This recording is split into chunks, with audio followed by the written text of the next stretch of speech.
Fala, nossa atleticana, tudo bem com vocês? O meu nome é Luiz, sejam bem-vindos ao canal Palavra do Atleticano. E no vídeo dessa quarta-feira nós vamos falar da vitória do Atlético Paranaense sobre o Atlético Goianiense em confronto válido pelo Campeonato Brasileiro. Então fiquem comigo que logo depois da vinheta a gente volta para falar sobre tudo o que aconteceu nessa partida.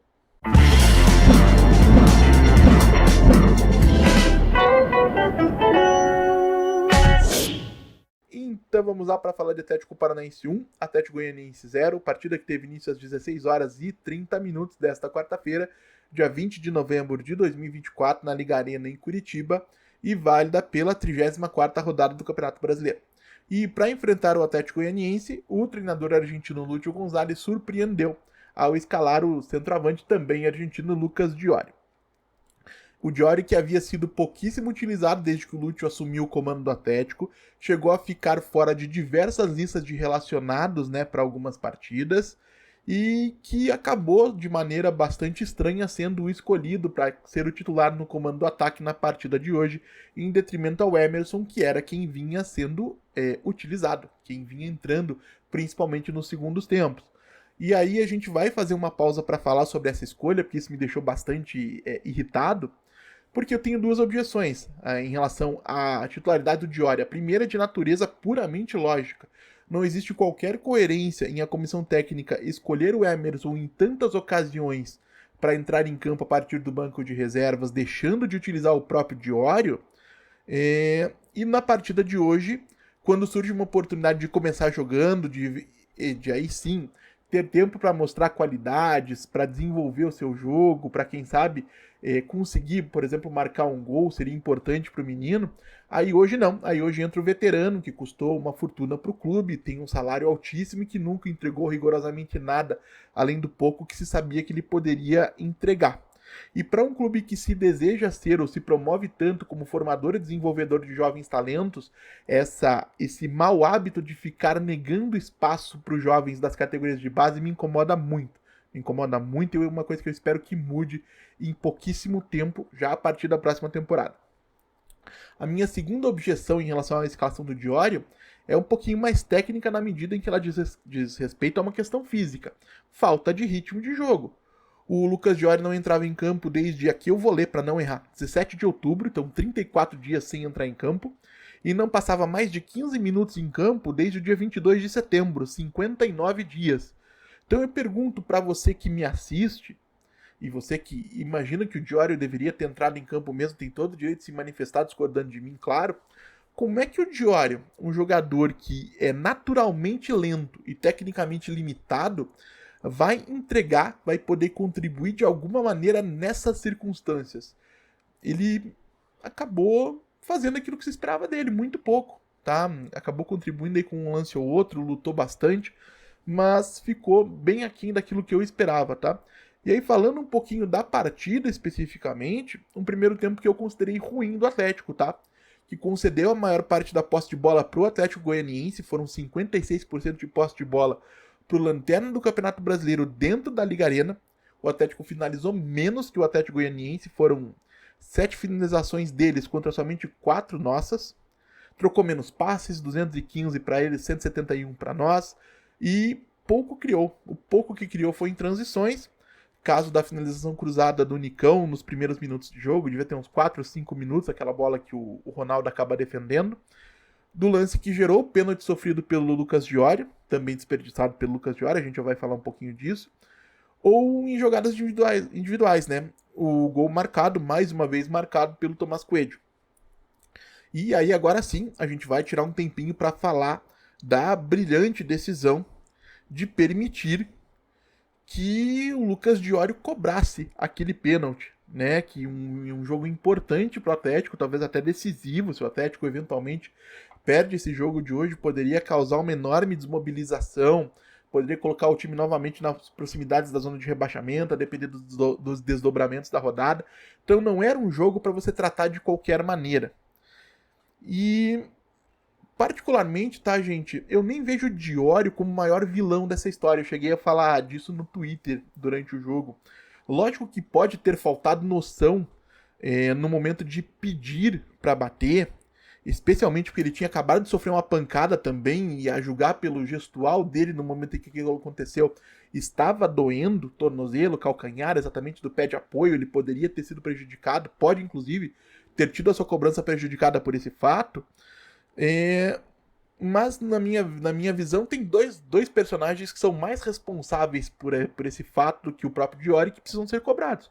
O primeiro é o próprio Nicão, né, que sendo um dos grandes ídolos da história do Atlético, um dos maiores vencedores da história do Atlético Paranaense, ele não tinha o direito de permitir o que passou pela cabeça do camisa 11 do Atlético, que fez com que ele considerasse aceitável terceirizar a responsabilidade daquela cobrança para um centroavante que hoje a gente fica aí na dúvida se seria a terceira ou a quarta opção caso o Gonzalo Mastriani estivesse disponível. O Diório, lógico, errou ao pedir, mas o Nicão cometeu um erro ainda maior, a meu ver, quando permitiu que aquilo se concretizasse, quando entregou, permitiu que o Diório pegasse a bola para bater. O Nicão, sendo um personagem grande na história do Atlético como é, sendo uma referência técnica, como é defendido pela comissão, né, que tem apostado firmemente nele, põe a bola debaixo do braço, ou na verdade coloca a bola na marca da cal, e bate, e converte, né, porque o Nicão é um cobrador competente de pênaltis, coloca o Atlético em vantagem no placar, e encerra o assunto. Diório, se o Atlético tivesse ganhando de 2-0, 3-0, com 30 minutos do segundo tempo, quisesse bater um pênalti, aí tudo bem. Agora, naquelas circunstâncias, não dá. O Nicão não tinha que permitir de maneira nenhuma. E quem tinha ainda mais responsabilidade do que o Nicão sobre esse caso era o próprio Lúcio. Porque talvez algumas pessoas vão me considerar um pouquinho old school nesse tema, né? Um pouquinho ultrapassado até talvez.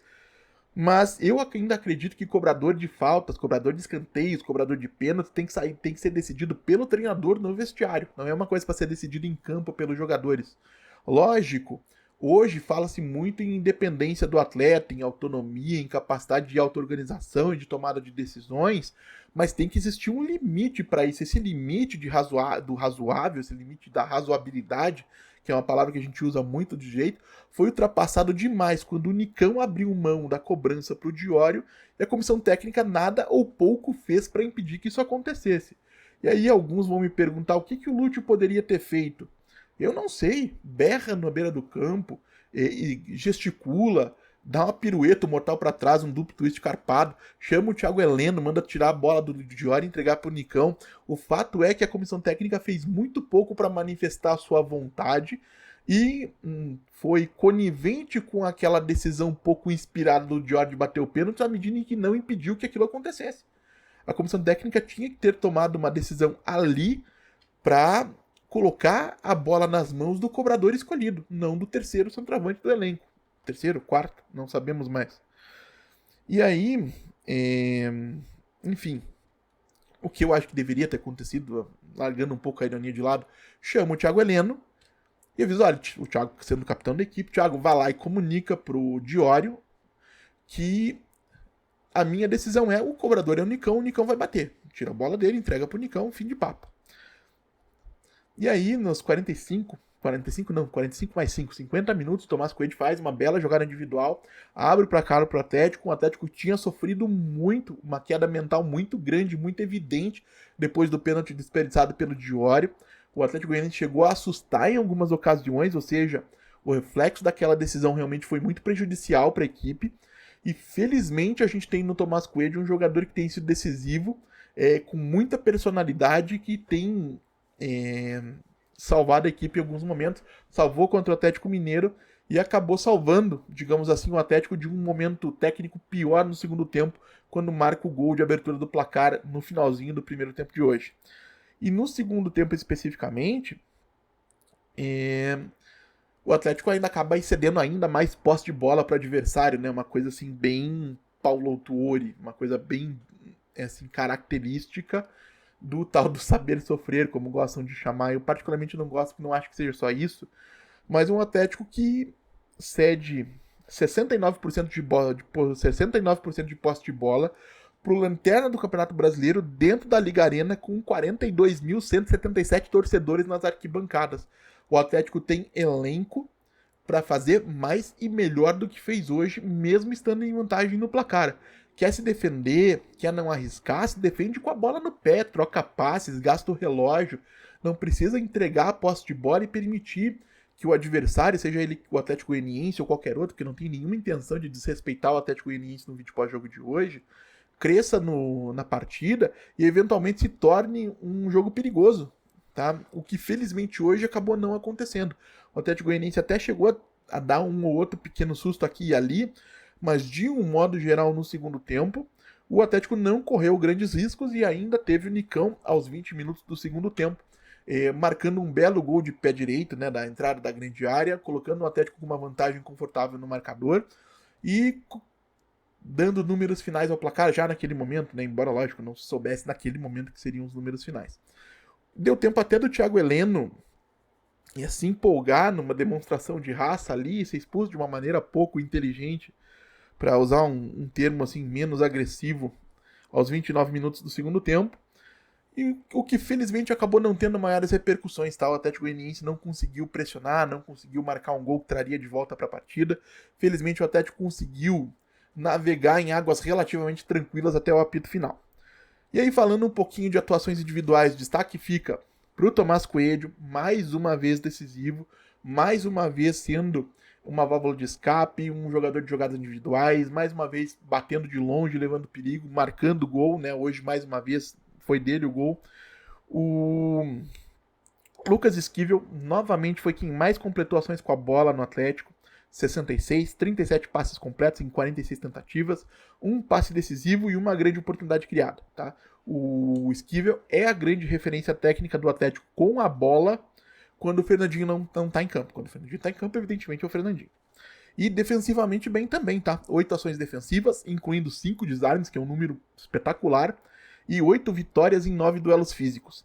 E aí, falando em parte defensiva, a gente precisa destacar o Filipinho, tá? Foram 7 desarmes, que é um absurdo, deve ser quase o dobro da média do líder de desarmes por partida no Campeonato Brasileiro, e 2 interceptações, venceu 11 de 15 duelos físicos, e é uma pena que ele tenha perdido uma parte da temporada por um problema clínico, né? O Filipinho lidou com uma hepatite, que é um problema de saúde sério, e também que ele tenha tido pouco esforço, digamos assim, para trazê-lo para a equipe mais rapidamente em alguns momentos, porque é um jogador que agrega muito nessa capacidade de luta, de recuperação de posse de bola, é um cara que briga demais e que eu espero ver titularíssimo no Atlético em 2025.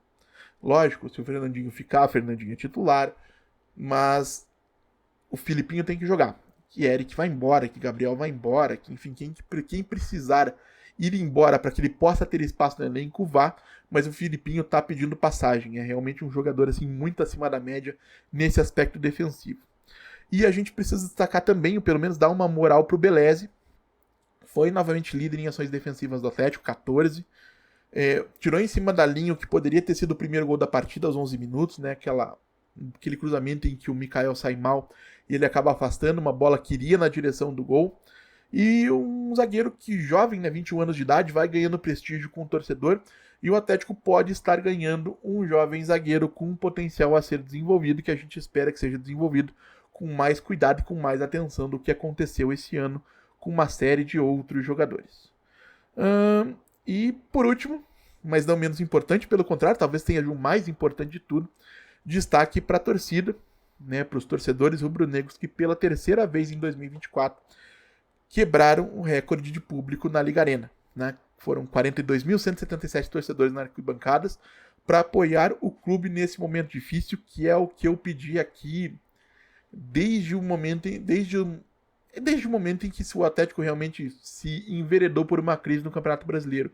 Sempre disse que a diretoria passa, os treinadores passam, os jogadores passam, a instituição fica, que o apoio não era para nenhum desses personagens, era para o clube. E a torcida, quando convocada pela direção, quando convidada a fazer parte da solução do problema, porque a diretoria tem sim muita responsabilidade no afastamento de uma parcela significativa da torcida, correspondeu muito mais do que a altura, correspondeu de maneira assim espetacular. Então fica aqui registrado a minha admiração, o meu respeito, o meu agradecimento para cada torcedor atleticano que teve na Liga Arena apoiando o clube que todo mundo aqui ama, todo mundo acompanha, e que precisava muito dessa força e que parece, felizmente, que a força da torcida vai ser o suficiente para levar esse time até o final da temporada sem, não digo sem sustos, né, porque sustos eles já aconteceram, mas talvez de uma maneira um pouco mais tranquila do que a gente desenhava há pouquíssimo tempo.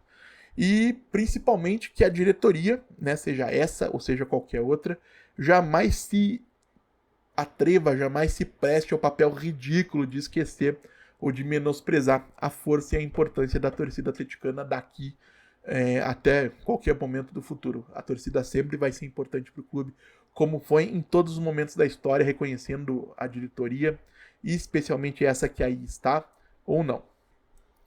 Mas quero saber também a opinião de vocês, claro. Gostaram do jogo, não gostaram do jogo?